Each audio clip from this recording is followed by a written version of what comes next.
পুরান ঢাকার ঐতিহ্যের অন্যতম অনুষঙ্গ এই ঠাঠারি বাজার। ঠাঠারি বাজারের এই বিসিসি রোডটা বেশ ব্যস্তই থাকে সারাটা দিন। ঢাকার সবচেয়ে পুরাতন স্টার হোটেল এই বিসিসি রোডেই। না, আজকে আমাদের গন্তব্য স্টার নয়। আজ আমরা যেতে চাই ১৯৪৭ সাল থেকে জনপ্রিয় এবং বিখ্যাত ঠাঠারি বাজারের গ্রিন সুইট মিটে। যদিও এটা এখন মিষ্টির চেয়ে সকালে নাস্তার জন্যই বেশ জনপ্রিয়। এখানে সকালের নাস্তার মূল আইটেম হচ্ছে আলুর ঘ্যাঁট বা তরকারি, যেটাই বলেন না কেন, এবং সাথে গরম গরম লুচি।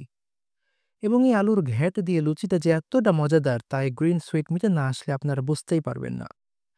এবং এখানে একটা গাজরের হালুয়াও পাওয়া যায়, যেটা বেশ সুস্বাদু, এবং আপনারা যারা এখানে আসবেন অবশ্যই এই গাজরের হালুয়াটা ট্রাই করবেন।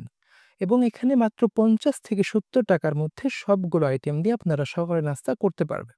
এই বিসিসি রোডেরই অন্যতম আর একটি বিখ্যাত এবং জনপ্রিয় আইটেম হচ্ছে এই কবির মিয়ার লাবাং এবং মাঠা। মাত্র ৩০ টাকা গ্লাস এই মাঠা আপনার সকালে নাস্তার পরিপূর্ণতা এনে দিতে পারে। পুরান ঢাকার সকালে নাস্তা নিয়ে আপনার অভিজ্ঞতা জানাতে পারেন কমেন্ট বক্সে।